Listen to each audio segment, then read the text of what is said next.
In the journey of life, there are many crossroads where we all have to make hard decisions. אני עוברת כימותרפיה, אבל רוצה להיכנס להיריון. הרופאים אומרים שזה מסוכן מדי. האם להסתכן במוות כדי להביא חיים? When reality demands just a short period of time, tough choices must be made quickly. העבודה שלי מחייבת לעשות רילוקיישן, אבל אני מפחדת שזה יקרא את המשפחה שלי. A new format takes people on a 48-hour journey to make a life-changing decision. הבן שלי מתחתן עם בן הזוג שלו. האם להגיע לחתונה אפילו שזה נגד האמונה שלי? The decision.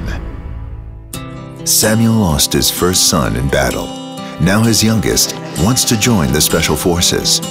But Samuel must give the army a signed consent. זה מה שאני רוצה לעשות.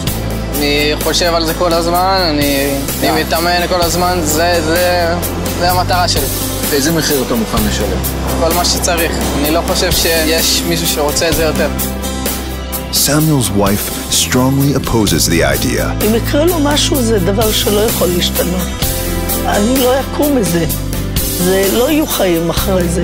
Caught between his son and his wife, Samuel must make a decision that might change their lives forever.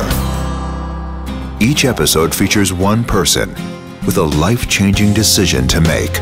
מה לעשות? מה לעשות? Two hosts with different points of view will take him on a powerful 48-hour journey. מה שלומך? בסדר. A journey that begins with a dilemma and ends with a decision. אנחנו באמת לא יודעים איך לוקחים החלטה בסיטואציה כזאת. היא החלטה קשה מאוד. Together, they will make 5 meaningful stops and meet people that can shed a new light on his dilemma. התקופה של הצבא, אני יכול להגיד לך שזו התקופה הכי גרועה שהייתה לי בחיים. היה לי ברור שאני הולך להפסיד הרבה. The hosts observe the meeting from inside the van. מעניין אם הוא משתכנע מזה.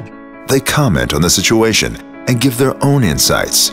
הוא רוצה שזאת תהיה הקריירה שלו, הוא רוצה שזה יהיה העתיד שלו. בסדר, אתה יכול לקום לך קריירה במודיעין. יש עוד משפחה שעברה את הדילמה הזאת שאתה חי בה עכשיו, לחתום, לא לחתום, והם שילמו את המחיר הכי כבד שאפשר לדמיין. 2 בנים נהרגו להם בצבא. מבחינתנו זה החלום ושברו. הוא הגשים את החלום. את החיים. ואתה רואה פה את השבר. בחתימת ידינו אנחנו סיכנו את החיים שלו.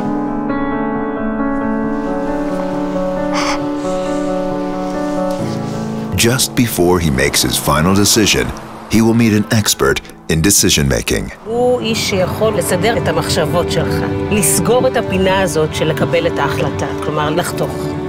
לכאן או לכאן. He'll give him the tools he needs to make up his mind. למי אתה מקבל את ההחלטה? לך או לבן או לאשתך? לנסות לראות מה אתה חושב נכון בלי קשר להשפעה של אחרים. אתה מבין מה אני מתכוון? כן. The 2-day journey ends at home, where he will announce his final decision to his family. אני לא רוצה שיהיה קרע במשפחה. כנראה שאני לא אקבל את זה. כנראה שאני רואה להתעצבן. כנראה שאני לא אדבר איתך. מבטיח לך. An emotional journey to a dramatic decision. בעקבות היומיים האלה, זאת ההחלטה שלי. The decision.